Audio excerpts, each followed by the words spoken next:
안녕하세요. 서대문 구립 이진학 기념도서관에서 주관하는 방구석 유럽미술여행 두 번째 시간을 시작하도록 하겠습니다. 지난 시간에 이어서 저는 반갑습니다. 유로자전거나라 프랑스에서 근무를 했었고요. 터키에서도 근무를 했고 지금은 한국자전거나라를 운영하고 있는 반갑습니다. 이용규 가이드입니다. 잘 부탁드립니다. 오늘 강의 순서는 먼저 1830년부터 55년까지의 역사적인 이야기를 먼저 다루고요. 그 다음에 아카데미즘이라고 하는 그 당시 프랑스 대학 미술이 어떤 형태로 진행이 됐었는지와 낙선전이라고 하는, 여기 보면 이제 살롱 데 헤퓨제라고 되어 있는 되게 독특한 사건이 있습니다. 그 사건에 대해서 다루고, 그 다음에는 벨 에포크라고 하는데 아름다운 시절이라고 합니다. 그래서 프랑스인들이 가장 그리워하는 문학과 예술과 모든 것이 발달했던 그 시대에 대해서 작품과 함께 인상파 화가들에 대해서 알아보고요. 그 바로 다음에 인상주의에 대해서 설명을 해드리겠습니다. 그리고 마지막으로는 1914년 이후에 있었던 간단한 사건에 대해서 소개하면서 오늘 강의를 마쳐보도록 하겠습니다. 자, 먼저 오늘 챕터 1의 첫 번째 시간 1830년부터 55년까지의 이야기를 다루게 될 텐데요. 지난 시간 마지막에 다뤘던 유진 들라크루아의 민중을 이끄는 자유의 여신 기억나시죠? 자유. 이 작품은 지난번에 말씀드린 것처럼 1830년 7월 혁명을 기념해서 그린 그림인데요. 정리를 좀 하면 1789년 7월에 있었던 프랑스 대혁명이 있고, 그때 왕정을 물리친 프랑스 시민들이 공화정을 수립을 하게 됩니다. 그 공화정은 곧바로 나폴레옹의 제정으로 바뀌게 됐었고요. 1812년 나폴레옹이 몰락을 하면서 다시 왕정이 복귀를 하게 돼요. 그래서 루이 18세와 샤를 10세로 이어진 왕정 복귀가 1830년 7월 혁명으로 이제 무너지게 됩니다. 그 그림이었죠. 7월 왕정이 이제 수립이 되는데, 이게 좀 독특한 게 지금 시민왕이라고 제가 띄워놨는데, 이 사람은 부르봉 왕가거든요. 근데 왜 시민왕이라는 호칭을 가지게 되냐면, 이 사람의 아버지가 그 당시 프랑스 대혁명 때 루이 16세를 처형하는 데 있어서 표결이 이루어집니다. 근데 그때 사형 선고를 내리는 것에 찬성표를 던졌어요. 그래서 본인도 부르봉 왕가지만 시민들과 혁명의 편에 서가지고, 그래서 그 이후로 이제 평등한 자의 왕이라는 별명을 가지게 됐었고, 이게 어떻게 된 거냐 하면, 지금 우리가 이제 200년이 지나서 생각하면 좀 어색한데, 지금은 민주주의가 아주 자연스럽고, 어떠한 시민이든 자격이 되면 투표에 의해서 어떤 통치자로서 혹은 뭐 대통령이라는 그런 직책으로 선출되는 게 당연하게 여겨지지만, 과거에는 아직 일반 시민이 어떻게 정치와 통치 같은 행위를 할 수 있겠는가라고 생각을 했었고, 그래서 왕족 중에 한 명이 이제 뽑힙니다. 그래서 혁명으로 왕정이 이제 수립이 됐었던 거고요. 국민들의 지지를 한 몸에 받는 이제 시민왕 루이 필리피지 선출이 됐고, 영국의 입헌 군주정을 모델로 해서 나름 처음에는 겸손한 정치를 해 나가게 됩니다.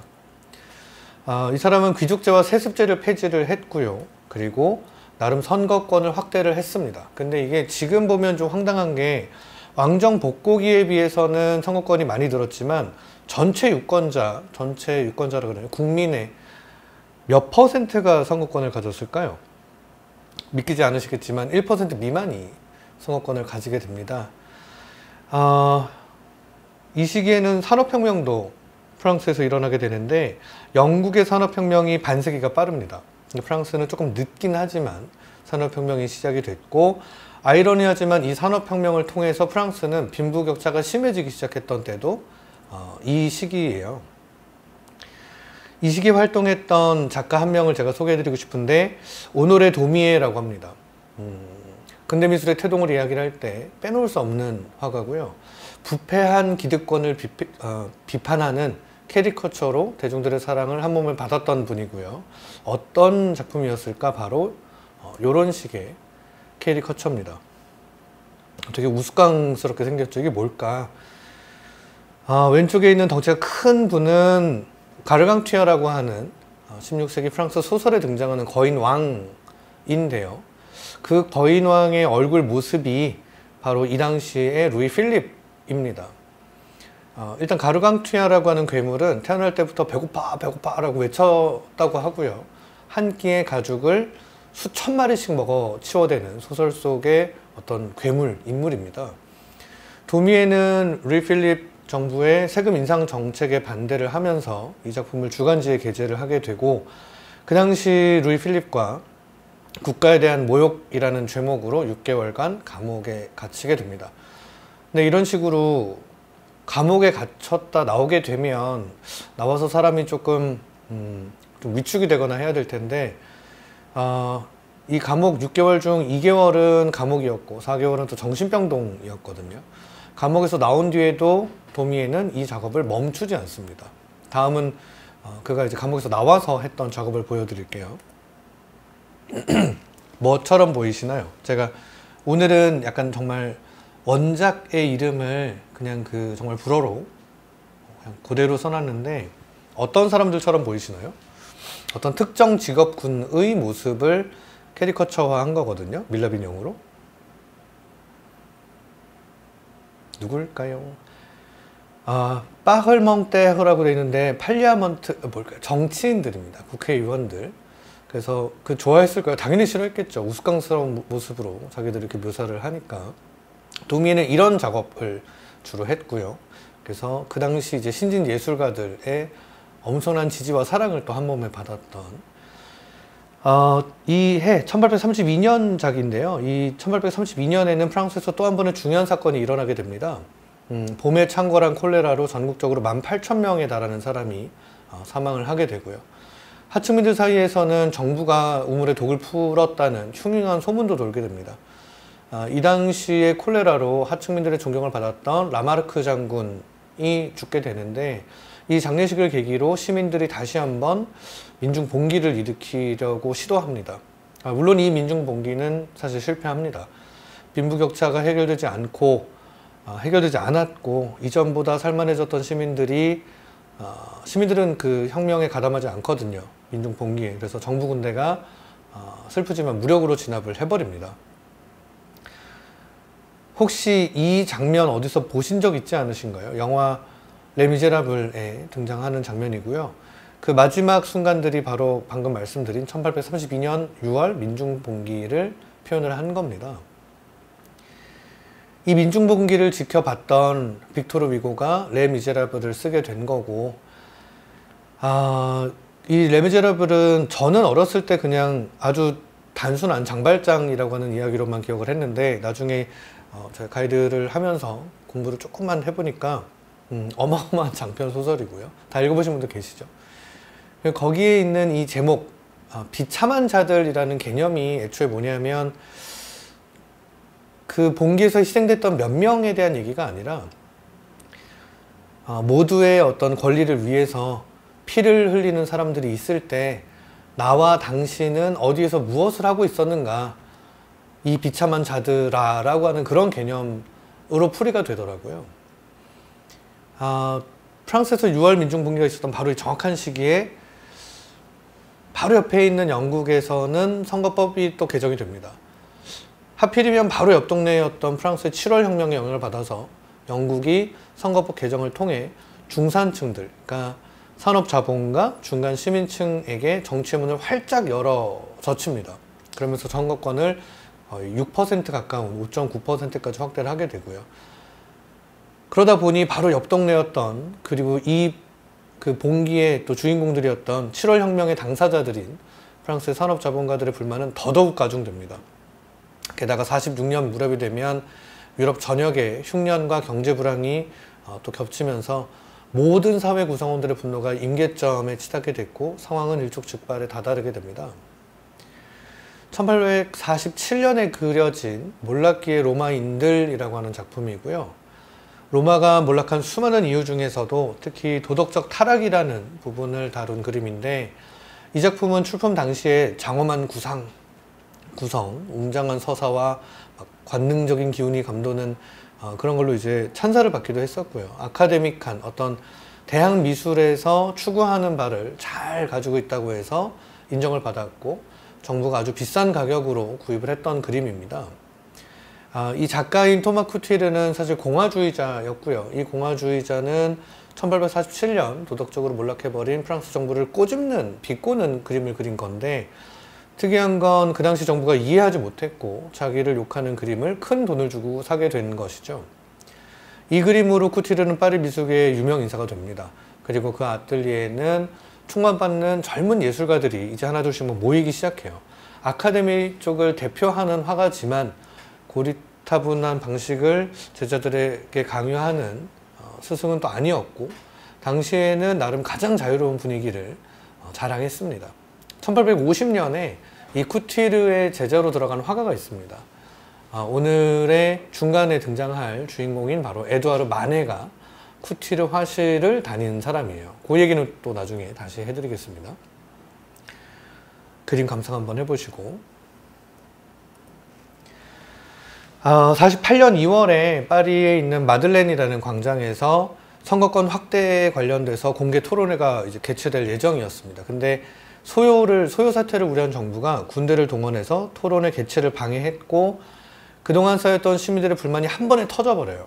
그래서 2월 22일 무렵이 되면 파리 전역에 곳곳에 이제 바리케이트가 설치가 되고, 그 당시만 해도 파리는 오늘날의 대로가 놓여있던 도시가 아니고요. 굉장히 골목골목 작은 길목들이 있었고, 프랑스의 이제 주 혁명들은 그런 바리케이트를 설치를 해서 어떤 시가전이라고 해야 될까요? 게릴라전 형태로 많이 진행이 됐었습니다. 그래서 역시 바리케이트가 설치됐고, 7월 왕정의 핵심 인물로 시민들의 원성을 한 몸에 받았던 프랑스와 기조라는 수상이 다음날인 23일 모든 사태에 책임을 지고 수상직에서 사퇴를 하게 됩니다. 이 수상이 사퇴를 하는 상황에 고무된 군중들이 정부 청사로 몰려들었고, 정부 측에서는 병력을 동원해서 군중을 통제하려고 했어요. 이 과정에서 발포가 이루어졌고 무려 52명의 시민들이 사망하는 참사가 일어납니다.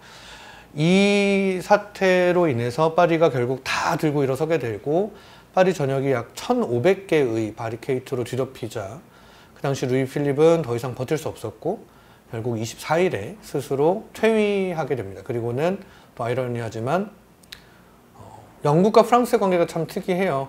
그 퇴위한 프랑스 왕이 영국으로 또 망명을 하게 됩니다.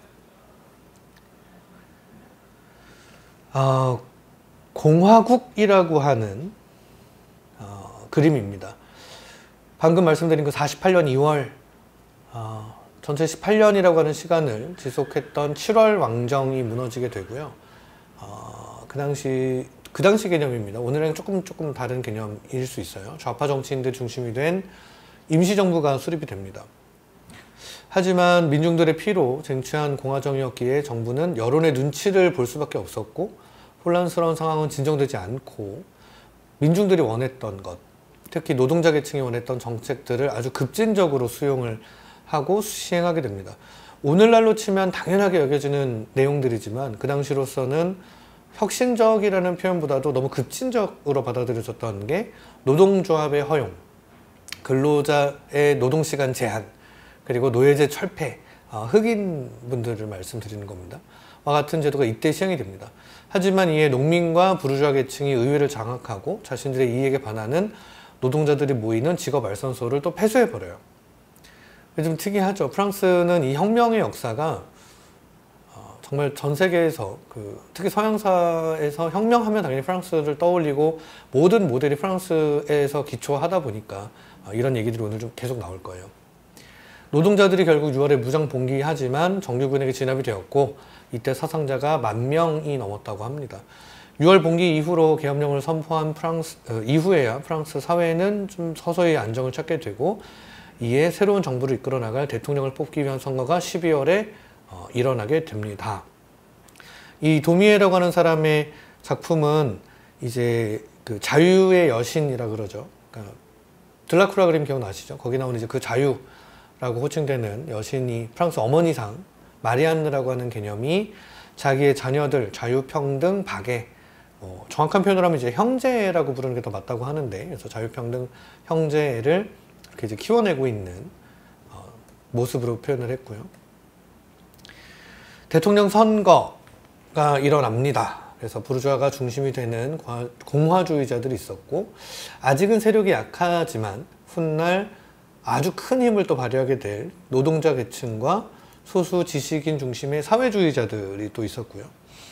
오늘날의 좌파 우파의 개념이 조금 이제 자리를 잡게 되는 시기가 바로 이때부터라고 생각하시면 될 것 같아요. 부르주아 계층이 중심이었던 공화당은 분열합니다, 스스로. 그리고 반사회주의적인 그 경향이었기 때문에 결국은 어떻게 됐을까? 선거 결과는 좀 특이하게 보나파르트당이 압도 지지를 받으면서 이제 어떤 인물이 대통령으로 뽑히게 되거든요. 루이 나폴레옹이라고 하는 사람이 이제 당선이 되는데, 사회주의가 독재보다 더 싫었던 계층이 이쪽으로 표를 줬고, 노동자들은 또 특이하게 6월 봉기 때 자기들을 탄압했던 정부와 그 공화 정부가 싫은 거고, 그러다 보니 지금 생각하면 좀 특이한데 나폴레옹의 조카라고 주장하는 루이 나폴레옹이라는 사람이 74.3%라는 압도적인 지지율로 대통령에 당선이 됩니다. 바로 이 사람이에요. 이 나폴레옹은, 그러니까 루이 나폴레옹은 대통령이 되기 전에 정치가로서의 활동을, 어떤 행보를 거의 하지 않았습니다. 그냥 나폴레옹 1세의 조카라고 주장한 게 다예요. 근데 그 당시 프랑스인들에게는 뭔가 복잡한 막 정치 이런 것보다는 분명하게 각인되어 있는 이름 나폴레옹, 그 혁명으로 인해서 무너져 가고 있는 나라를 되살린 영웅, 외세의 침략을 막아내고 오히려 유럽을 정복해서 프랑스의 영광의 시대를 열어낸 바로 그 영웅의 조카가 더 나은 거죠. 그래서 이 사람이 이제 뽑히게 되고요. 당선되자마자 재밌는 행보들을 많이 하는데, 요게 이제 자기 큰아버지라 그래야 되나요? 삼촌? 그러니까 나폴레옹의 업적을 찬양하는 그림들을 또 다시 그려내기 시작합니다. 그래서 지난 시간에 보여드렸던 다비드가 그렸던 거랑은 또 많이 다르죠. 이제 조금 또 다른 시대로, 요 시대에 활동했던 화가로 기스타프 쿠르베라고 하는 또 굉장히 유명한 화가가 있는데요. 쿠르베는 이제 사실주의라고 하는 말을 씁니다. 사실주의라는 말을 어떻게 쓴 거냐면, 어떤 고객이 쿠르베 그림을 좋아하는 고객이 와서 이렇게 말을 해요. 천사를 그려주십시오. 그때 이제 쿠르베가 어떻게 대답을 하냐면, 천사를 본 적이 없으니까 데려오시면 그려드리겠습니다. 그러면 이 주문한 고객이 얼마나 당황했겠어요, 그죠? 그래서 그때 그게 아니라 이제 그냥 제 모습에 날개만 좀 달아주세요 했더니 끝까지 이제 그려주지 않아요. 눈에 보이는 것만 그리겠다라는 의미이고, 리얼리즘이라는 개념 자체를 거의 이제 시작하고 만든 사람인 건데, 이 사람의 그 눈에 보이는 것만 그리겠다라는 것은 뭐 아까처럼 뭐 천사 안 그리겠다 뭐 이런 개념이라기보다는 이 시대에 있는 모습을 있는 그대로 표현을 하겠다라는 개념으로 생각을 해주시면 더 좋을 것 같아요. 지금 보여드리는 그림의 사이즈를 조금 보시면, 오른쪽 위에 제가 표현 다 해놨는데 이번 시간에는 3m, 6m가 넘습니다. 오르세 미술관에 있는 가장 큰 그림들 중에 하나에 들어가고요. 와, 근데 굉장히 큰 그림인데, 이런 규모, 그러니까 큰 규모려면은 역사화의 장르를 따라줘야 됩니다. 그 당시에 미술에 어떤 법칙들이 있었어요. 근데 보시면 이건 역사화, 어떤 전쟁 영웅의 이야기도 아니고, 뭔가 예수님의 돌아가시는 장면 뭐 그런 것도 아니고, 이게 뭐냐면 그냥 오르낭의 매장이라 해서 그냥 오르낭이라고 하는 시골 마을에 어떤 동네 아저씨가 돌아가신 장면을, 그 장례식장을 그린 겁니다. 소재 자체가, 내용 자체가 너무 파격적인 거죠. 어떤 교훈 이런 게 없는 거고요. 굉장히 어두컴컴한 색 위주로 사용을 했고, 사람들의 표정도 보시면은 뭔가 그렇게 대단히 슬퍼하는 것 같은 느낌도 많이 안 들고요. 그냥 일상적으로 있는 어떤 사람의 죽음이죠. 전통적으로 미술계에서, 어떤 상춘계에서 받아들여졌던 개념들을 정면으로 지금 이제 부딪히고 도전을 한 작업인데, 조금 있다가 등장할 그 에드워드 마네는 자신의 스승인 쿠티르보다도 지금 보여드리는 쿠르베에게 더 많은 영향을 받게 됩니다. 재밌는 거는 왼쪽에 있는 저 십자가에 매달린 예수님 모습 때문에 여기 있는 그냥 어떤 옆집 아저씨의 죽음은 정말 하찮고 가치 없는 게 돼버리죠. 그러니까 죽음이라고 하는 뭔가 되게 고귀해야 하는 소재를 땅바닥에 집어 던진 그림이라고 얘기를 하기도 하고요. 여기 강아지가 보이실 텐데, 강아지는 도상, 그 상징에서 충성을 상징합니다. 그래서 이게 이제 응용이 되면 강아지가 바라보고 있는 대상은 뭐 충성이 향하는 대상, 뭐 권력가나 주인 이런 개념이 되거든요. 근데 이 그림에서 강아지가 어느 쪽을 보고 있는지 한번 보시면 그림의 밖을 보죠. 이게 무슨 소리냐면 개조차 관심 가져주지 않는 어떤 그런 죽음인 거죠. 그래서 고귀하게 줬던 죽음이라는 소재를 정말 땅바닥에 집어 던진 그림입니다.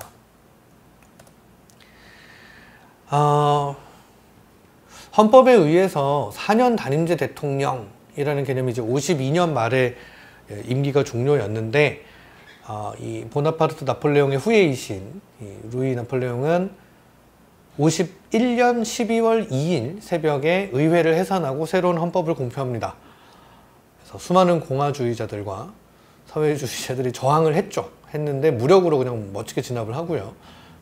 국민투표에서 압도적인 지지를 받으면서 황제로 즉위를 해요.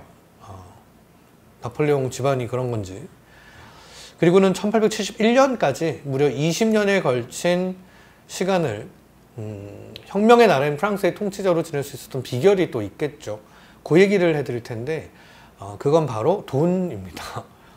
돈으로 어떻게 했길래 52년부터 들어가는 파리 대공사를 통해서 부동산 투기 붐을 일으킨 분이 바로 이분이에요. 그래서 부동산 정책, 부동산 투기 이런 대부분의 개념이 사실 그 전에도 있긴 했지만 우리 오늘날 오늘날까지 우리한테 영향 주고 있는 그런 개념들은 나폴레옹 3세 때 굉장히 많이 시도되고 시행되고 그 절차를 한 150년 넘게 나머지 모든 세상의 사람들이 다 겪고 있습니다. 그래서 그 얘기를 또 한번 해볼게요. 이 새롭게 지어지는 뉴타운 파리인 거죠. 그래서 뉴타운에 살 수 없는 사람들은 외곽 지역으로 이제 밀려나야겠죠. 돈이 없으니까. 그 지역의 원주민이라 하더라도. 그러면 그 빚만큼을 또 지방에서 올라온 돈 있는 사람들이 파리에 정착을 하게 되고, 그럼 파리의 건물주들은 최소한 40배에서 100배 이상의 자산 증식을 하게 됐다고 해요. 그렇게 이제 수도인 파리 시민들의 마음을 거의 사로잡죠. 돈으로. 자산 증식으로. 저라도 좋아할 것 같아요. 또한 예술에도 이제 큰 후원을 합니다. 근데 안타까운 건 이 나폴레옹 3세 정부에서 만들어냈던 그 문화는 좀 저속할 수밖에 없는 수준이었어요. 왜냐하면 이 사람의 수준이 그리 높지 않았거든요. 산업화를 가속시키고 철도와 항만 등 기반 시설들을 확충해 나가는 것도 사실 이때이긴 하고요. 1852년 이제 파리 개조 공사가 시작이 됩니다. 그래서 사실 오스만이라고 하는 사람이 그 전에 있었던 나폴레옹의 유지를 이어받아서 유럽에서 가장 깨끗하고 아름다운 도시를 만들겠다라는 게 목표였어요. 나폴레옹이 살아있을 때, 황제 나폴레옹이 살아있을 때 나폴레옹 1세가 했던 말 중에 하나가 세상의 중심이 있다면 그것은 바로 콘스탄티노플이다. 그래서 오늘의 이스탄불이죠. 그 콘스탄티노플에 대한 어떤 로망이 있었고, 파리가 이스탄불, 콘스탄티노플을 뛰어넘는 최고의 도시가 되기를 바랬었습니다.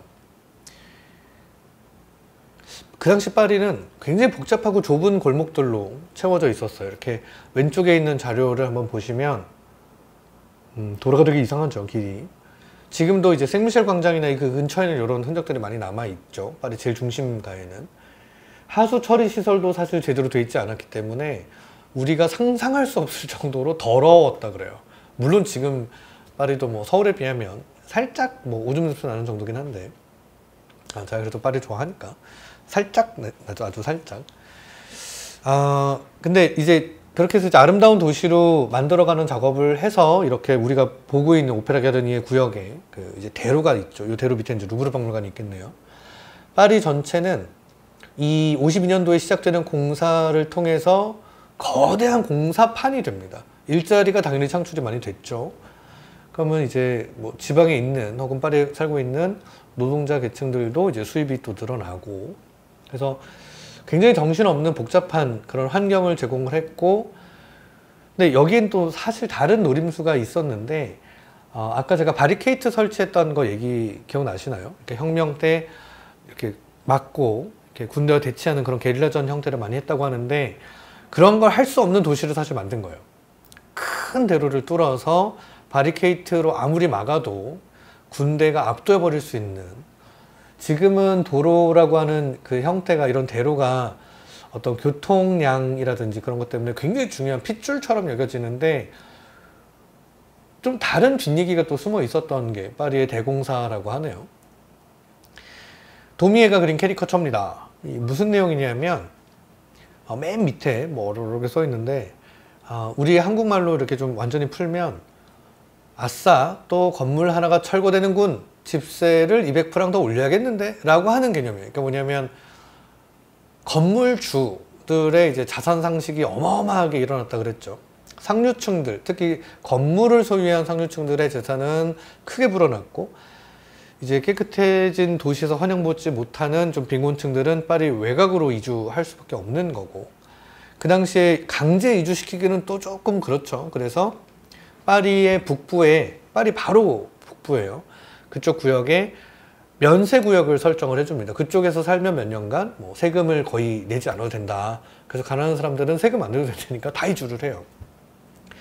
거기가 이제 조금 이따 등장할 몽마르트르가 됩니다. 요 시대의 어떤 그 빈부격차가 점점 심해지는, 그래서 이 부동산 정책, 부동산 투기를 통해서 일어난 뭐라고 표현해야 될까요?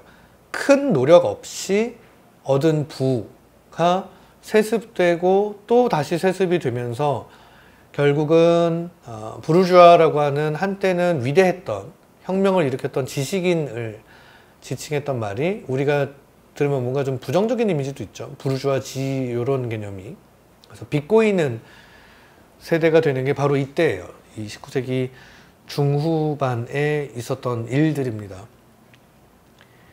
근데 이런 부르주아들의 뭐 자산 가치를 높이고 뭐 이런 것들, 뭐 대공사를 하고 하는 이런 것들이 되려면 막강한 재정이 받쳐줘야 할 텐데, 이게 어떻게 가능했을까? 프랑스의 이 강력한 그 문화 강대국의 역사가 사실은 우리가 경험해본 그 식민지입니다.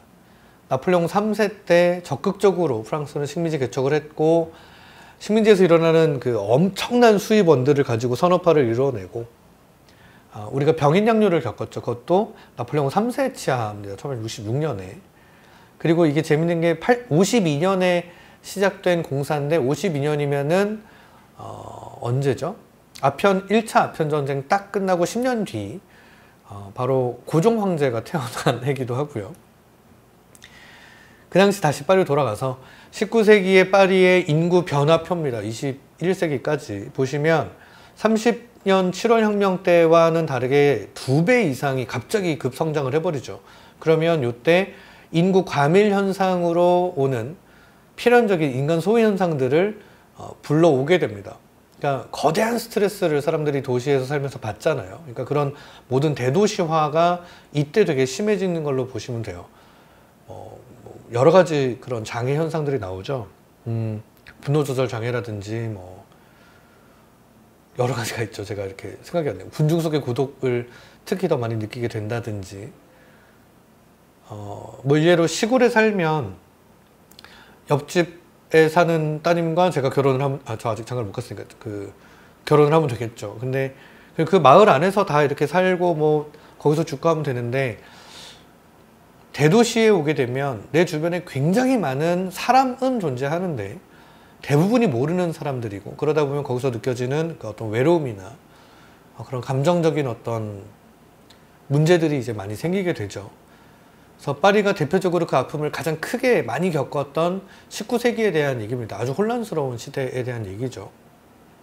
그런 혼란과 고통을 마치 좀 마약처럼 잊게 해주는 정책을 또 나폴레옹 3세가 많이 씁니다. 바로 이런 거죠. 멋지죠? 여기 어딜까요? 루브르 박물관에 현재 남아있는 공간인데 나폴레옹 3세가 썼던 나폴레옹 3세 아파트라는 공간입니다.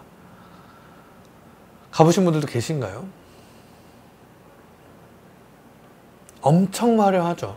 베르사유 궁전보다도 더 화려하게 해서 우리가 세계 1위의 사치스러운 나라다. 그러니까 세계 1위의 화려함을 자랑하는 나라다. 도시다. 우리가 세계 1위다. 그래서 이런 식으로 굉장히 뭐랄까요.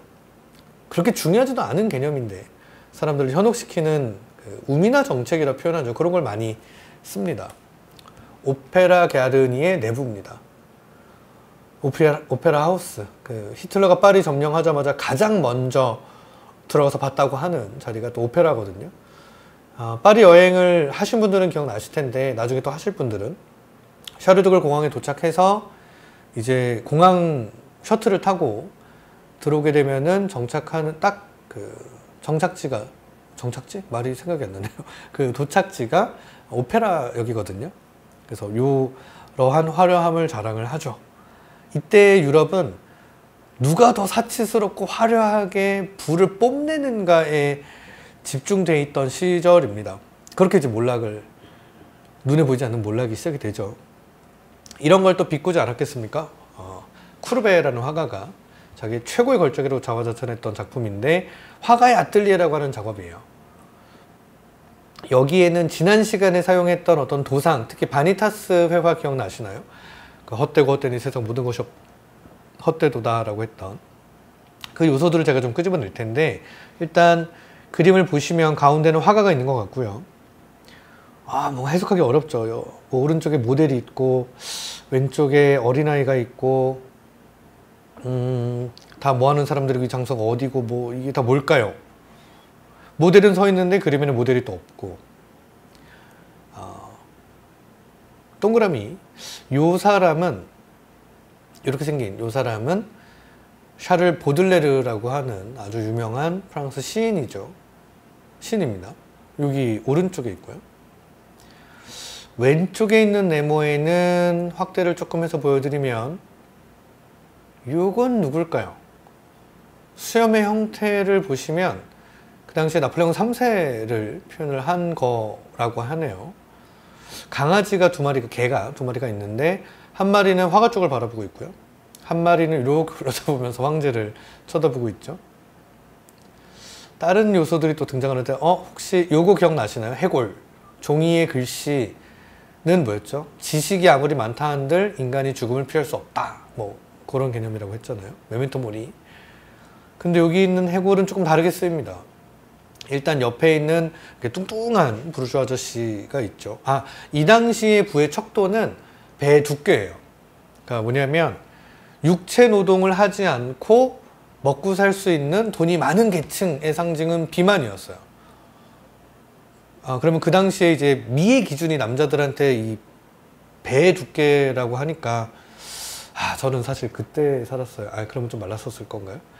그래서 이 옆에 계신 분, 이 부르주아 계층이 또 있고 이 주훈할 이렇게 써 있는데 그 당시에 나폴레옹 3세 정부를 거의 찬양하기에 바빴던 특정 언론의 이름이고요. 그리고 나서 이제 해골이 있는데 저거는 좀 과격하게 표현하면 지식인으로서 해야 할 일들을 제대로 하지 않고 독재 정권의 아부나 떨고 있는 이 한심한 지식인들아 다 죽어버려라 라고 하는 개념까지 해석이 됩니다. 제가 왜 이렇게 좀 조심스럽게 얘기를 하냐 하면 사실 이 작업에 대해서 정확한 해석을 쿠르베가 해놓지 않았어요. 그리고 이제 미술사학자분들도 몇 번씩 이 해석이 뒤집어졌습니다.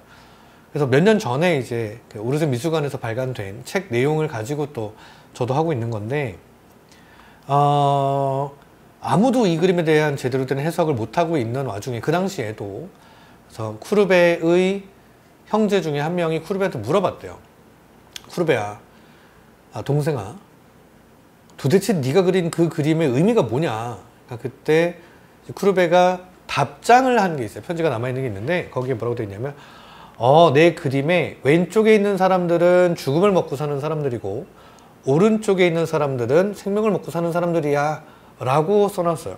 그러니까 일반적으로는 왼쪽이 쿠르베가 뭐 이런 해석도 있었어요. 오른쪽이 이제 잘 사는 계층이고 왼쪽이 못 사는 계층이어서 부르주아 계층에 속한 쿠르베가 하지만 가난한 사람들을 위한 삶을 산다라는 그런 해석도 있었거든요. 우리나라 미술사 책에도 그렇게 해석되어 있는 부분들이 많이 있는데 최근에 그 해석은 완전히 깨졌습니다. 왜냐하면 여기 보시면 부르주아도 있고 황제의 모습을 한 사람들도 있고 쿠르베가 했던 그 답장의 의미로 이제 해석을 하다 보니 오른쪽은 자기가 좋아하는 사람들, 친한 사람들, 뭐 후원자들, 예술가들 그런 분들이고 왼쪽은 자기가 싫어하는 어떤 직업과 계층들을 집어넣은 거예요.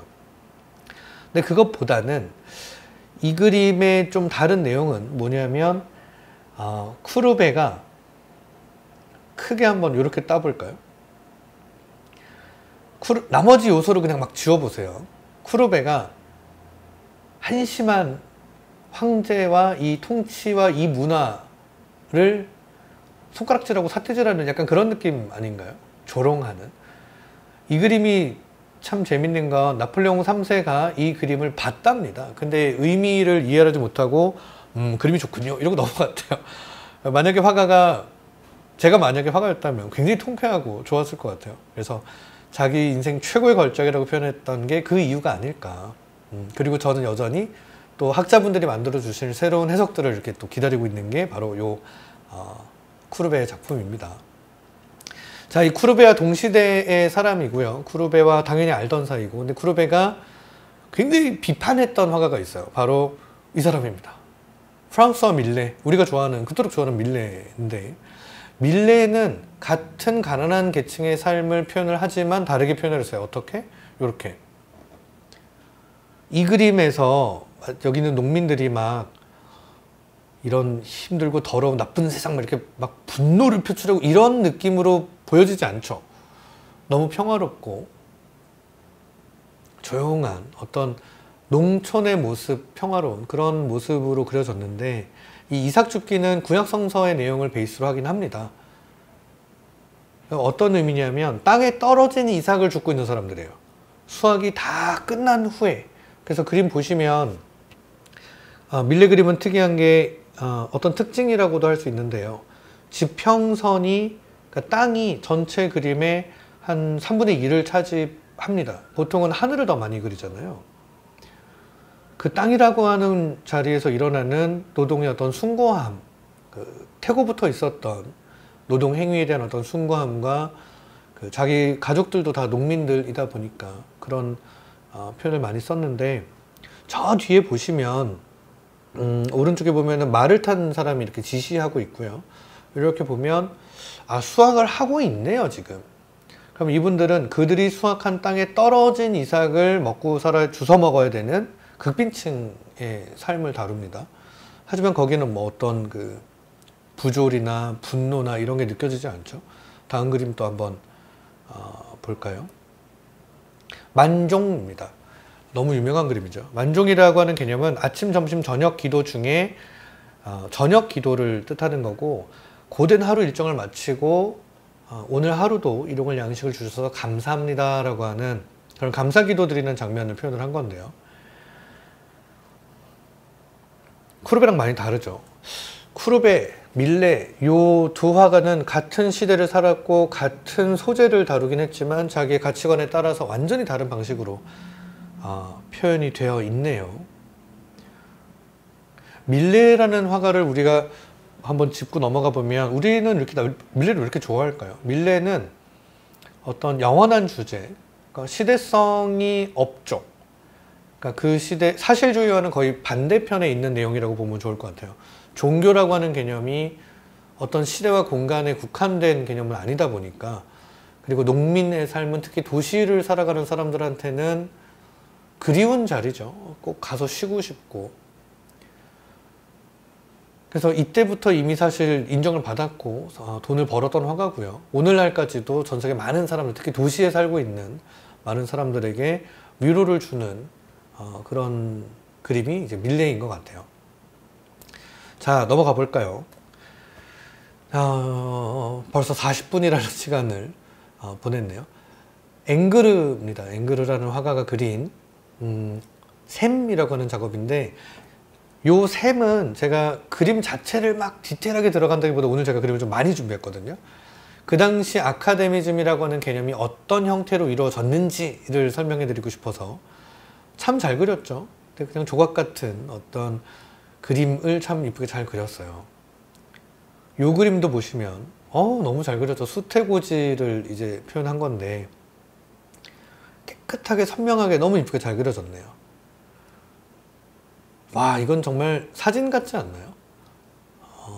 문제는 바로 이 시기에 카메라가 발명됩니다. 르네상스 이후로 3차원 공간을 2차원에 재현하는데 모든 열정과 그 수백 년을 들여온 서양 화가들에게 이상한 기계장치가 등장을 해버려요. 카메라. 지금 저도 사실 이제 카메라 앞에 서 있는 건데 어떻게 받아들이고 이것을 어떻게 극복해야 될까요? 그 당시에 예술가들은 크게 두 부류로 나뉘었겠죠. 카메라와 같이 갔던 사람들이 있고요.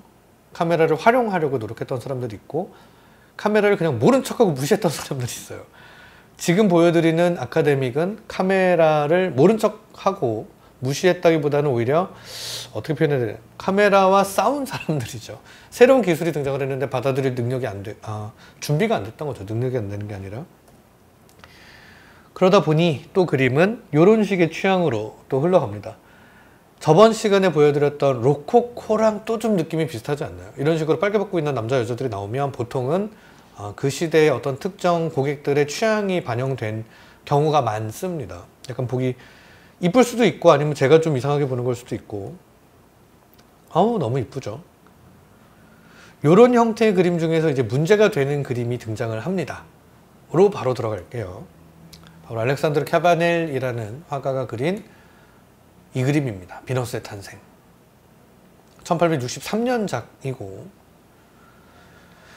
사실 이 그림은 약간 선정적인 그림이 아닌가라는 평단의 어떤 비평이 나오고 있었어요. 근데 이 전시회 때 금상을 받은 작품인데 나폴레옹 3세 황제께서 이 그림을 직접 보시고는 그림이 너무 아름답습니다. 그리고 자기가 사버려요. 그러다 보니 황제가 좋아하시고 직접 구매한 그림인데 내용이 선정적이면 안 되잖아요. 그래서 그 비평이 싹 사라집니다. 근데 뭘 보고 제가 비평 혹은 제 의견도 많은 분들의 의견 좀 조금 선정적이지 않냐라고 하냐면 파스텔 톤에 너무 뽀얗고 예쁜 그림인데 일단 비너스가 우리를 바라보고 있는 표정 자체가 거품 속에서 태어나자마자 순수해야 되는 상태의 비너스가 좀 안 순수하지 않나요? 눈빛이? 그렇지 않나요? 오른쪽에서 두 번째 꼬마 아이의 눈빛을 봐주시면 이게 탄생한 비너스를 축하하러 온 눈빛인지 혹은 좀 그렇죠. 저희가 이제 가이드다 보니 다양한 연령대의 손님들을 많이 만나잖아요. 그래서 이제 팀에 어린이들이 계실 때는 제가 항상 물어봐요. 이 그림 설명할 때 이 표정 해보라고. 애기들 못합니다. 이거는 성을 경험해본 성인 남자만 할 수 있는 표정이에요. 애기들은 이런 경험이 없기 때문에 이걸 흉내를 내지도 못해요. 오른쪽 끝에 있는 꼬마아이 그 천사의 푸티의 그 푸토의 손짓을 보시면 이렇게 축복을 하지는 않죠. 이 나신의 여신의 몸을 만져보고 싶은 막 그런 감정이 담겨 있지 않습니까? 요 그림이 당선됐을 때 많은 작업들이 떨어져요.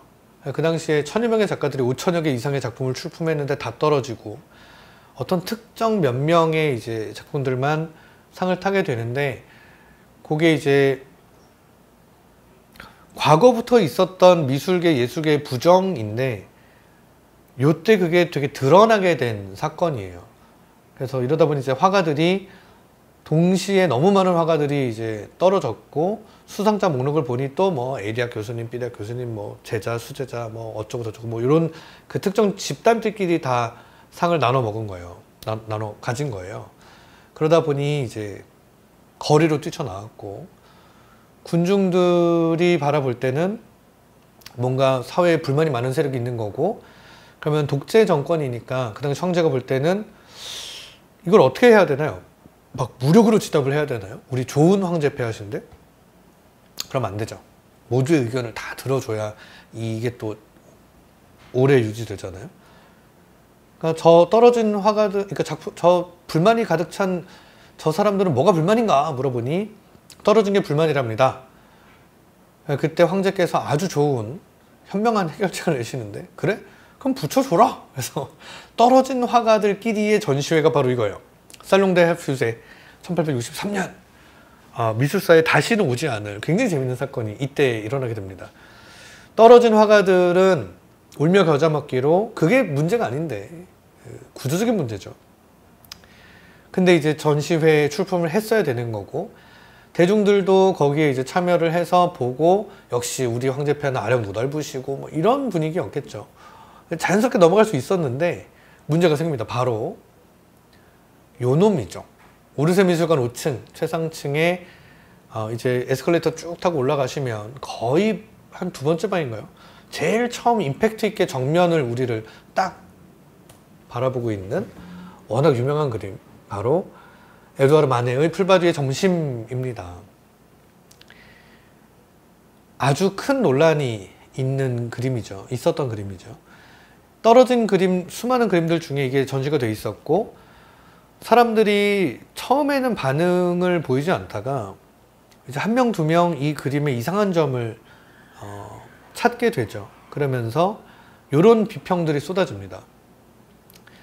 여자의 똥배가 흉측한 접혀있는 안 좋은 그림이다 또 나왔고, 원근법이 이상하다부터 해서 굉장히 다양한 이상한 말도 안 되는 그런 비평들이 쏟아지게 돼요. 지금 우리가 봤을 때 이게 그렇게 크게 이상하진 않은데, 그리고는 마지막으로 나왔던 게 이제 선정적이다, 문란하다라는 그런 비평들이 이제 나오게 됩니다. 요 화가가 그린 거예요. 에두아르 만. 잘생겼죠. 개인적으로는 제가 제일 좋아하는 프랑스 화가입니다. 다시 한번 그림을 볼까요? 뭐가 그렇게 선정적이고 문제가 될까? 요 그림 똥배 얘기했었는데, 여기 지금 접혀 있는 거 보이시죠? 이분의 배와 이분도 접히지 않나요? 그쵸, 이분도 이렇게 통통하신 거 보니까 앉으면 접힐 거예요. 근데 왜 이분은 괜찮고 저분은 문제가 되느냐? 왜 그런 것일까? 그거는 사실 본질이 아니고, 이 당시에는 어떤 상황이었냐면, 여기가 지금 이제 그 파리로 치면은 블로뉴 혹은 뱅생르 숲이에요. 블로뉴 숲인데, 파리 바로 옆에 있는, 파리 시가 있으면 바로 옆에 있는 그 숲입니다. 거기에 그 당시 파리지앙들이 직업 여성을 데리고 나가서 즐거운 시간을 보내는 장면, 그런 행위들이 많이 있었고, 그거를 그대로 촬영한 찍은 것처럼 그려낸 게 이거예요. 그러니까 자기들이 어떻게 하고 살고 있는지를 그대로 표현을 해버린 거고, 깜짝 놀란 거죠. 결국은 더럽다, 풍기문란이다, 외설적이다 난리가 납니다. 근데 화가가 그렇게 난리가 났는데 굳이 받아치지 않아요. 맨 마지막에 마치 모두가 욕할 때까지 다 기다린 다음에 하는 거 마냥 답변을 이제 하는데, 뭐라고 하냐면, 제 그림의 어떤 부분이 외설이란 말입니까? 저는 그냥 풀밭의 풀색과 사람의 살색을 같이 놓으면 어떤 느낌이 날지 궁금해서 그린 건데요? 라고 받아쳐요. 그러니까 마치 나는 그런 뭐 이상한 내용에 대해서 모르고 그냥 색깔이 궁금해서 그린 건데 왜 내 그림에 이상한 걸 찾아내지? 모르겠네. 이게 이상하다라고 여겨지면은 당신이 이상한 거 아닌가요? 당신들이 이러고 살잖아요. 라고 얘기를 하는 거죠. 받아친 거죠. 이 그림에 대해서 풍기문란이다, 선정적이다, 야하다, 뭐 더럽다 욕했던 모든 사람들은 자신들이 그렇게 살아가고 있다는 것을 자기 입으로 얘기해버린 꼴이 됩니다. 1863년에 난리가 나죠. 그래서 그냥 그림 하나로 거의 탑스타가 돼요. 악명의 슈퍼스타가 됩니다. 63년에는 또 다른 일이 하나 있었는데요. 이게 뭐죠? 제목을 보시면 오마주 들라크루아라고 되어 있어요. 들라크루아에게 경의를 이라는 뜻이죠. 빵땡 라투르라는 화가가 그린 건데, 가운데 있는 게 민중을 이끄는 자유를 그린 들라크루아고요. 화가를 한번 찾아볼까요? 라투르, 빵땡 라투르는 찾기 쉬워요. 내가 그림을 그리는 사람이라면 가장 튀게 그렸을 거예요. 하얀색 옷을 입고 있네요. 오른쪽 밑에 약간 머리 벗겨지신 분은 약간 나이가 든 샤를 보들레르입니다.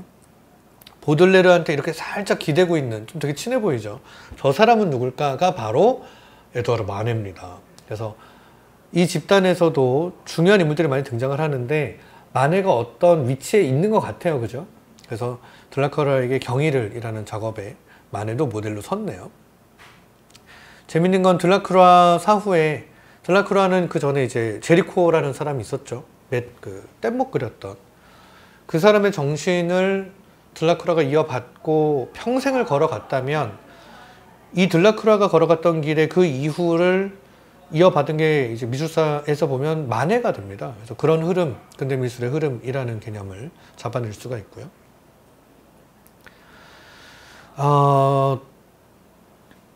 풀바디의 점심 이후로 평단은, 비평가들은, 심사위원들은 분노하게 됩니다. 왜냐면 자기들이 빗고임 당한 거니까. 그럼 이게 매해 있는 미술 대회다 보니까 그 당시에 미술 구조는 그 화가가 그림을 그려서 미술대회에 출품을 하고 그때 심사위원들이 평가를 해 주신 상태에서 좋은 상을 수상을 하면 유명해지고 이제 주문이 많이 들어오고 돈을 많이 벌고 뭐 더 유명해지고 돈 많이 벌고 제자들 많이 들이고 그렇게 어쩌고저쩌고 하다가 결국 그 사람이 또 심사위원이 되는 그런 구조거든요. 그리고 인맥도 되게 중요하고 라인도 잘 타야 되고 어떤 그 평단과 미술계의 절대적 기준에 반항하거나 이러면 안 돼요. 어떤 그런 그 평가표 이런 것들을. 당연히 심사위원들은 기고만장했고 굉장히 분노한 상태로 1년만 기다리자, 어떤 작품을 출품하든지 아주 짓밟아주마 했을 때 출품한 게 이거예요. 그리스도가 돌아가시는 장면을 그려서 소재에 대해서 욕할 수 있는 게 없어요. 그러다 보니 일단 되게 황당했겠죠. 그래서 나온 비평이란 게 뭐라고 나오냐면 천사의 날개가 너무 파란색이다 라는 비평이 나와요. 그냥 마네가 싫은 거죠. 이런 식으로 이제 심사위원들과 티키타카를 했다 해야 되나요? 이렇게 장난질을 한 거죠. 요 다음 해에 마네는 정말 또 다른 작품을 출품을 하게 되는데 더 이상 돌아갈 수 없는 강을 이제 그 작품으로 건너게 됩니다. 가 이거예요. 올랭피아. 오르세 미술관이 어떤 위기가 왔을 때 자기가 가지고 있는 소장품들을 긴급 대피를 시켜야 할 때 최우선 순위에 들어가 있는 작품들이 있습니다. 그 명단이 다 있어요. 그 리스트가. 제 기억엔 거기서 1, 2위 했던 게 마네 작업이었던 걸로 기억하거든요. 뭐 홍수가 나거나 전쟁이 나거나 할 때 우선 대피해야 되는 어떤 그 스케줄이 있어요. 올랭피아라는 작업은 이거는 또 이제 뭐가 문제가 됐을까요? 일단 기본적으로 풀바디의 점심에서 논란이 있었던 원근법을 아예 없애버렸네요. 현명한, 이제 뭐 욕할 게 없죠. 이 그림은 무슨 평가를 받았을까? 요 그림과 닮아있죠. 사실은 오마주 형태예요. 그러니까 패러디, 오마주 좀 다른 개념이죠. 그래서 우르비노 비너스라고 하는 500년 전 르네상스의 굉장히 중요한 어떤 유물, 유적, 역사, 어떤 상징이 되는 작업을 자기 시대의 비너스화한 거거든요. 근데 그 개념을 이제 그 시대가 많이 못 받아들이죠. 기본적으로 어떤 것들이 이제 못 받아들이는 요소냐면 목걸이 보이시나요? 목걸이를 이 목걸이는 그 60년대 요 시기에 유행했던 목걸이에요. 그 말은 더 이상 신화 속에 있는 상상의 존재가 아니라 이 시대를 우리랑 같이 살아가고 있는 여자예요. 여성, 그러니까 여신이 아니라 인간 여자인 거죠. 여자 사람.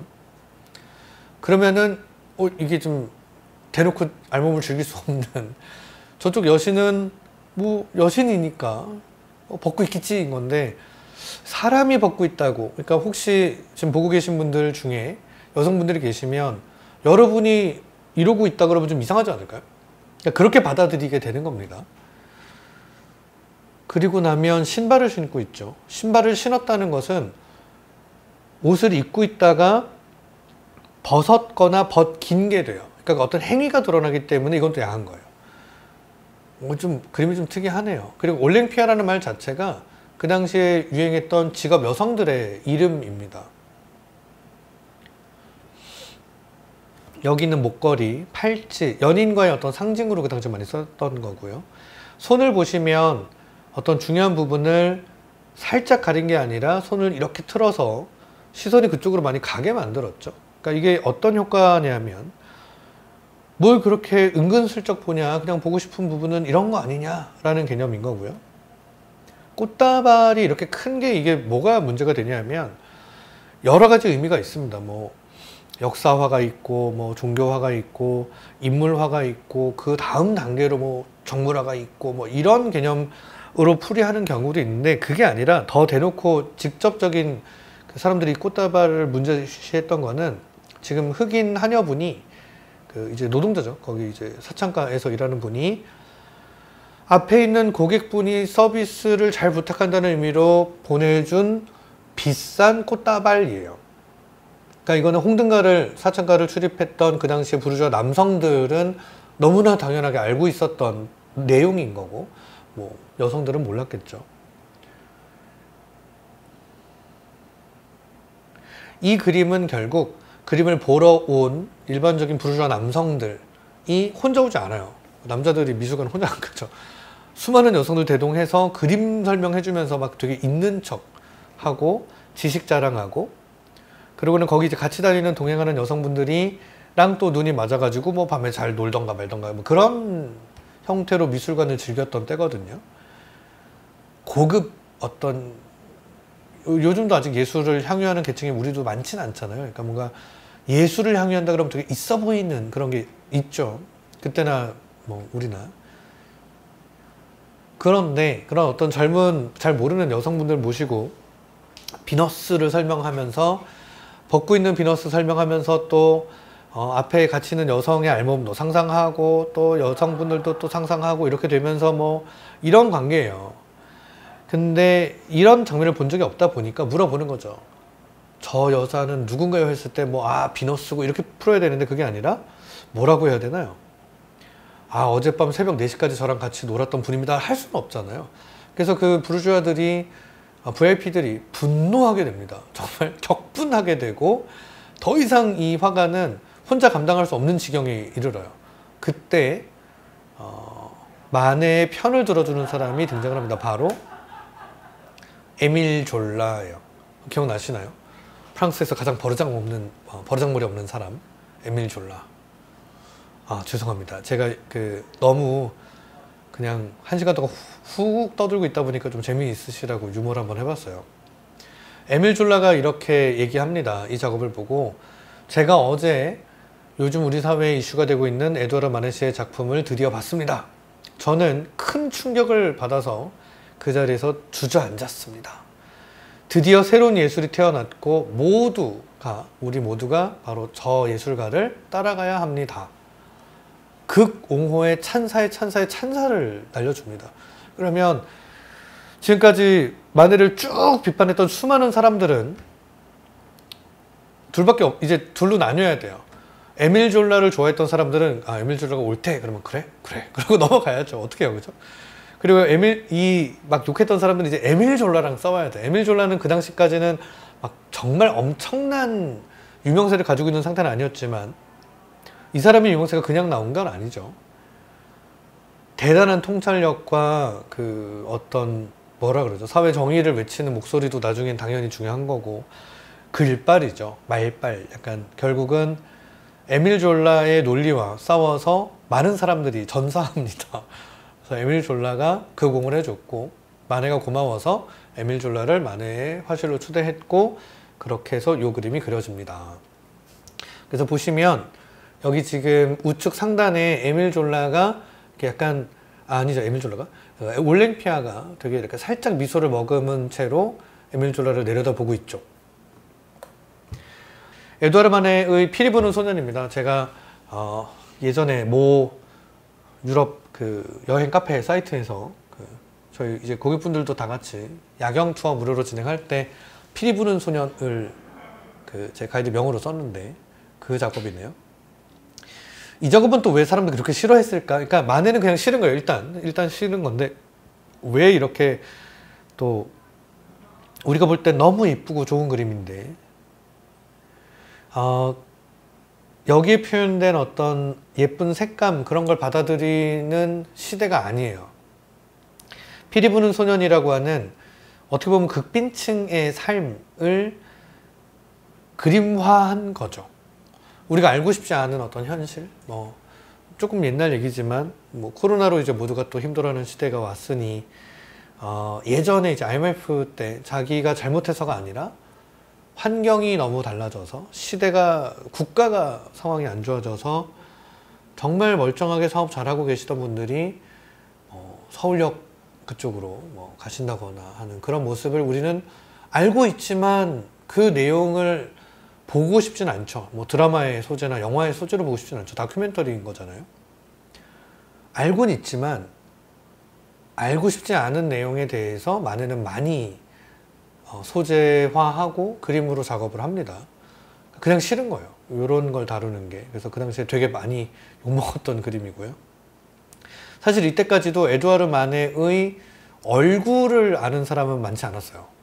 그러다가 팡텐 라뚜르, 아까 드라큘라 영정이래. 오마주아 드라큘라 그렸던 그 화가의 작업이 이제 미술대회에 살롱대에 출품이 됐고, 그때 요 그림이 이제 이슈가 되면서 뭐 이렇게 되게 잘생긴 분, 되게 잘 나가는 부르주아의 모습으로 전시가 되죠. 그리고 보러 오는 사람들 옆에 라뚜르도 서 있었고 옆에 또 마네가 있었대요. 그러니까 뭐냐면 이게 마네라고 하면 뭔가 되게 천박한 그런 하찮은 되게 가난한 극빈층의 이상한 뭐 이런 사람이라고 생각을 했는데 굉장히 잘 나가는 부르주아 집안의 자제분이에요. 일단 마네는 아버지가 법계 쪽, 법조관, 대법관 쪽이었던 것 같고, 그리고 어머니 집안이 외교관 집안이에요. 그러니까 이 사람이 태어난 곳도 보면 파리 루브르 박물관 센데강 바로 밑이에요. 그러니까 정중심, 오늘날 파리에서 가장 비싼 구역 중에 한 동네에서 태어난, 그 당시에도 비쌌던 완전 부잣집 아들입니다. 사람들이 이렇게 깜짝 놀라죠. 더 이슈가 돼요. 쟤는 도대체 왜? 여기 보면은 모나미 마네네요. 친애하는 나의 친구 마네에게 이제 라뚜르가 이렇게 썼네요. 마네는 앞으로도 그냥 계속 이상한 짓만 많이 하고 삽니다. 1867년 바로 이 그림이 그려지는 해에 막시밀리안 황제 처형이라고 하는 개념이 뭐냐면 나폴레옹 3세의 강요로 64년 4월에 합스부르크의 왕자 막시밀리앙이 멕시코 독립군에 맞설 군사력도 갖추지 못한 상태로 멕시코 황제에 강제 즉위를 해요. 그리고 67년 2월에 그러니까 막시밀리안 황제가 멕시코에 집권한 지 3년도 안 돼서 나폴레옹 3세는 10년 이상 멕시코에 주둔하고 있던 프랑스군을 다 철수시켜버려요. 이 과정에서 그 막시밀리안과 약속을 깨고 구출하지 않아요. 그래서 결국 이제 곤경에 처했고 7월 1일 처형됩니다. 요거를 그러니까 피가로는 이제 프랑스의 유명한 그 언론입니다. 피가로가 소식을 전했는데 그러고 나서 정부에서 이제 차단해서 바로 후속 보도가 이루어지지 않고 모두가 조용히, 그러니까 나폴레옹 3세의 치부를 건드리는 어떤 심기를 건드리는 얘기를 굳이 꺼내려 하지 않고 대중들, 국민들한테도 안 알리려고 노력을 하죠. 마네는 어떻게 작업을 했을까요? 일단 그림을 그려야죠. 그립니다. 또 그립니다. 근데 이걸 연작으로 계속 그리게 되는데, 이 작업은 고야가 그렸던 1808년 5월 3일에 대한 역시 오마주입니다. 요 작업 계속하니 결국은 어떻게 된 걸까요? 오른쪽은 뭔가 나폴레옹 3세 닮지 않았습니까? 네가 죽인 거 아니냐, 결국은. 1년 반 동안이나 유화 석판화로 계속 이 비극적인 사건을 폭로를 합니다. 좋아할 수가 없죠. 그 당시 그 기득권층이. 피카소가 그린, 사실 이 그림은 우리나라 6.25 때 있었던 사건이에요. 그래서 한국 전쟁 학살을 피카소가 그린 그림이거든요. 이것도 결국은 고야 그리고 만해 이렇게 연결되는 오마주 형태인 거죠. 이쯤 되면 이제 에드와르 만해 주변으로 많은 사람들이 모이기 시작합니다. 어떤 개념의 리더 상징이 되는 거죠. 두각을 내기 시작하면서 바티뉴얼 스튜디오에 모여 있는 어떤 사람들을 표현을 한 건데, 일단 앉아 있는 사람이 이렇게 들고 있는 그림 그리고 있는 사람이 만해네요, 그죠? 그러면 또 다른 누군가가 있을 텐데 꽤 유명한 사람들이 여기 있습니다. 그래서 어떤 사람들이 있을까? 여기 있는 사람들을 조금 확대해서 볼까요? 누굴까요? 일단 키 큰 사람 보이시죠? 이 사람은 이 시기의 그림에 꽤 많이 등장을 합니다. 일단 왼쪽은 에밀 졸라고요. 프레드릭 바지유라고 하는 그래서 바지유라고 우리나라에서 얘기하는 사람인데, 굉장히 그림을 잘 그렸던 화가인데 안타깝게도 너무 일찍 죽었어요. 그래서 잘 우리에게 전해지지 않는 일반 대중들한테까지는. 르누아르가 있네요. 이렇게 생긴, 그리고 뭔가 이렇게 구석에 있네요. 굉장히 유명한 화가인데. 그리고 제일 구석에 있는 사람이 모네입니다. 여기도 보면 키 큰 사람이 바지우고요.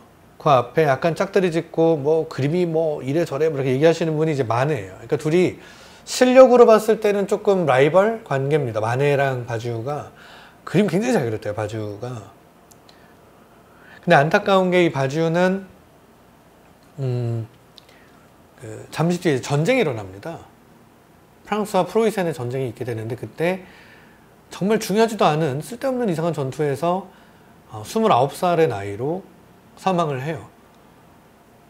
만해도 이때 또 결국은 부상을 당합니다. 그래서 그때 건강이 악화되기 시작하고, 참 안타까운 화가죠.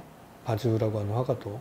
바지우, 모네, 르누아르가 약간 삼총사처럼 다녔다 그래요. 굉장히 친한 친구죠. 그리고 르누아르, 모네가 돈이 없고 이제 주변 동료 화가들이 돈이 없을 때 이 친구도 또 부잣집 아들이에요. 그래서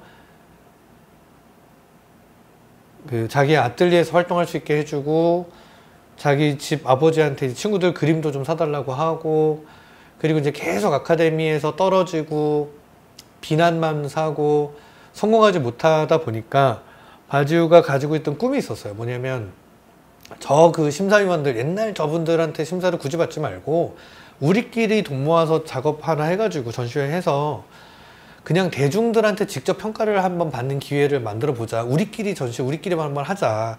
라는 꿈을 가지고 있었는데 실현시키지 못하고 이제 전쟁 때 죽죠. 그 전쟁입니다. 프랑스 전쟁은 사실 비스마르크가 기획을 하고 나폴레옹 3세가 바보처럼 거기 휘말려 가지고 2달 만에 항복하고, 황제의 관을 베르사유 궁전의 그 유명한 거울의 방에서 독일의 왕 따위한테 넘긴 거죠. 이걸로서 이제 어떤 유럽의 황제 계보가 프랑스한테 있다가 넘어가 버리는 굉장히 이제 자존심 상하는 굴욕적인 사건을 겪습니다. 이 보불 전쟁이 얼마나 역사에서 중요한 사건이냐면, 이때 자존심 상한 프랑스가 1차 세계대전 승전하고 베르사유 궁전 여기에서, 거울의 방에서 베르사유 조약을 해요. 그리고는 그 베르사유 조약 때문에 결국은 독일이 바이마르 공화국 형태로 이렇게 돌아가고 있다가 국가 예산의 70배였나요? 제가 지금 정확히 수치가 기억이 안 나요. 죄송해요. 40배였나 70배였나 말도 안 되는 그 보상금을 독일 쪽에 요청을 하게 되고, 바이마르 공화국이 수립이 되고 나름 열심히 잘 갚아가고 있었어요. 바이마르 공화국이면 뭐 바우하우스도 그때고 황금기도 잠깐 있었고, 뭔가 이제 공화국으로서 뭔가를 해내가고 있었는데, 미국 대공황이 터지면서 이제 미국이 빌려줬던 돈을 다 회수해 가버립니다. 그러면 이제 화폐 가치가 이제 추락하게 되죠. 그래서 1달러에 1억 마르크인가 2억 마르크라고 하는, 옛날 교과서에 보면 이렇게 막 지폐 술에 쌓아 갖고 다니는 그런 상황까지 화폐 가치가 추락해버리고, 화폐 개혁을 2번이나 시도했으나 실패했고, 결국은 선거를 통해서 히틀러가 뽑히게 되는, 그리고 2차 세계대전이 시작되는, 그리고 우리한테도 영향을 아직까지도 지금 주고 있죠. 냉전의 영향에서 벗어나지도 못했으니까 아직. 이 참 희한하죠. 150년이 지난 사건이죠. 150년 전에 있었던 사건 하나가 무슨 나비 효과처럼 오늘을 살아가는 우리한테까지도 영향을 주네요. 어쨌든 요 보불 전쟁 때 직후에 또 일어나는 뭐 파리 꼬민 얘기는 오늘은 그냥 넘어갈게요. 요 건물은 프랑스 입장에선 이제 몽마르트르에 있는 사크르케르 사원입니다. 이 건물은 이런 거예요.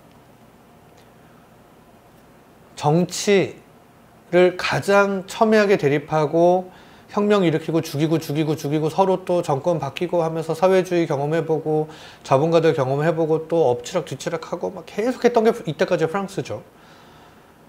근데 어떠한 지식과 이론으로도 이런 비극적인 학살극들을 계속 막아내지 못하는 자기들의 너무 어떤 그 공허함, 괴리감, 어떤 그 좌절감을 겪게 되고 이때 이들이 의지할 수 있는 건 딱 하나였던 거죠. 종교는 좀 다르니까. 그래서 종교에 좀 기대고 싶어 했던 사람들이 몽마르트르 언덕에 이렇게 생긴 좀 특이하죠. 돔 형태의 건물을 짓습니다. 이 돔 형태의 건물이 프랑스 지방의 전통적인 건축 양식이 아니거든요. 저기 동쪽에 비잔틴이라고 부르는 그 동로마 제국이라 하죠. 콘스탄티노플 그 정교회가 있는 그쪽 게 양식이에요. 최초의 기독교 양식입니다. 바로 요 놈이죠. 소피아 성당, 아기야 소피아. 박물관이었는데 얼마 전에 이게 다시 또 모스크화 됐다고 해요. 그러니까 물론 무슬림들한테는 잘 된 일인데 모든 인류를 위한 어떤 역사의 공간이었었거든요. 최근까지. 지금 천원지방 사상이라고 표현하면 조금 이상하지만 우리나라 아시아인들의 천원지방 사상이랑 같아요. 하늘은 둥글고 땅은 네모나다. 그래서 둥그러미 하늘, 천국을 상징하는 거고 지상세계가 네모라서 그 하늘과 땅을 연결하는 공간이라는 개념이 기독교 건축 최초의 모습인 요 펜던티브 양식이거든요. 얘를 본따서 만든 게 이제 사크르케르 사원이라 보시면 돼요. 요 시대에 나오는 유명한 건축물이 하나 더 있습니다. 파리에. 이놈이죠. 1789년 프랑스 대혁명 100년을 기념해서 나온 작품 바로 에펠탑이에요. 에펠탑 정말 지긋지긋하게 많이 봤거든요. 저는 제가 12년간 파리에서 가이드로 활동을 했고 그리고는 한 에펠탑을 얼마나 봤을까요? 제가 루브르 박물관, 오르세 미술관 해설한 게 한 3,000번이 훨씬 넘으니까 에펠탑 정말 많이 봤는데 보고 싶네요. 나중에 다시 비행기 길, 하늘길이 열리면 꼭 여기를 한번 가보세요. 그 몽파르나스 타워라고 하는 곳에 있는 몽파르나스 타워에 있는 시엘 데 파리라고 하는 파리의 하늘이라고 하는 예쁜 이름을 가진 굉장히 로맨틱하고 멋진 레스토랑에서 촬영한 겁니다. 전망대 레스토랑이라고 그러네요. 오른쪽은 나폴레옹 무덤이고 저 뒤에 라데퐁스 보이고 그립네요. 자, 폴리 베르제르 1882년 작입니다. 살롱에 출품이 되고 동시대 파리인들의 모습을 잘 묘사한 이 작품이 이제 좀 시간이 한참 흘렀으니까 벌써 20년이죠. 그 풀바데이의 점심 이후로도 자전거 나라의 역사도 벌써 20년이 됐네요. 처음에는 참 모르는 분들이 많은데 이제는 저희도 굉장히 그래도 오래된 자리 잡힌 브랜드가 됐네요. 20년 긴 시간이죠. 살롱은 드디어 이 사람에게 이제 찬사를 보냅니다. 하지만 안타깝게도 이 작품이 마네가 살롱에 출품한 마지막 작품이 돼요. 그리고 이때 대상도 안 주고 금상도 안 줘요. 은상 줍니다. 뭐냐면 너는 인정은 하겠으나 그래봤자 인류는 아니야. 약간 이런 식으로 좀 비꼰 거거든요. 못됐죠 사람들. 마네 죽어요. 보불 전쟁 때 입은 상처를 치유하면서 이제 치료하다가 이제 뼈를 깎아내야 되는 그런 치료를 하던 중에 그냥 죽어버립니다. 안타깝게. 수십 년 동안 에두아르 마네의 활동과 그냥 이 사람 자체에 대해서 이 집단에 대해서 비난하고 욕했던 모든 사람들이 마네가 죽었다라는 소식이 전해지자마자 일단 대표적으로 모든 언론들이 가장 헐뜯었던 그 언론인들이 마네가 죽었다는 소식을 어떻게 전하냐면 위대한 예술가가 어제 돌아가셨습니다 라고 기사를 내요. 그러니까 얼마나 그 마네의 젊은 시절부터 처음부터 이 시기까지를 같이 했던 그 동료들과 선후배들은 얼마나 그 감정이 그랬겠죠.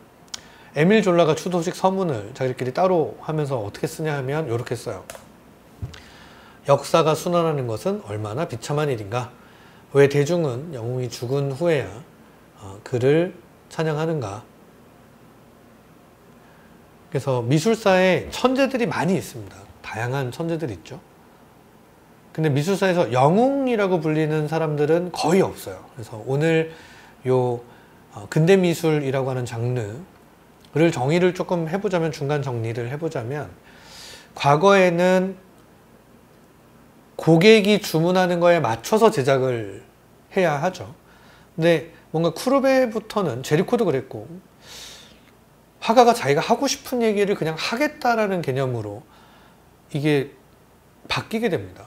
그러니까 어느 한 하루아침에 확 바뀐 건 아니에요.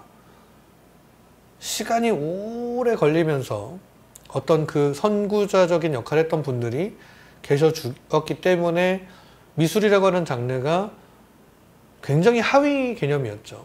돈 많은 사람들이 시켜서 만들어내는 거, 그들이 원하는 거 하는 거대로 그냥 고객 만족 대서비스를 하는 건데, 작가는 그냥 그런 존재였는데, 이런 개념을 통해서, 이런 시기를 통해서, 활동들을 통해서 작가는 거기서 벗어났죠.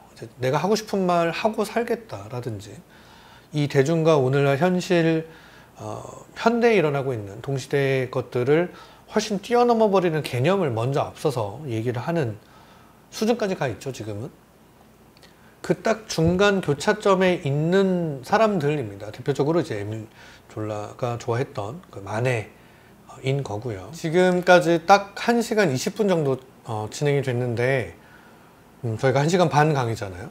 그리고는 지금 다음 주 일정이, 원래 다 같이 우리가 빈센트 반 고흐를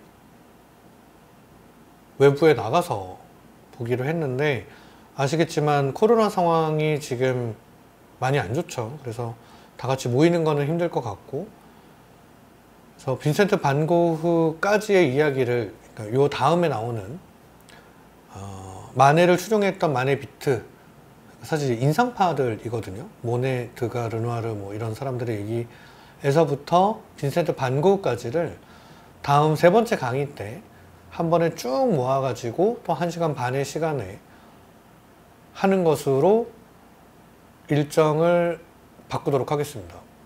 그래서 그러면 1시간 20분 정도 진행됐는데, 지금까지 강의를 들어주셔서 대단히 감사드립니다. 다음번 3번째, 인상주의부터 신인상주의, 후기인상주의, 바로 빈센트 반 고흐 얘기로 다시 찾아뵙도록 하겠습니다. 감사합니다.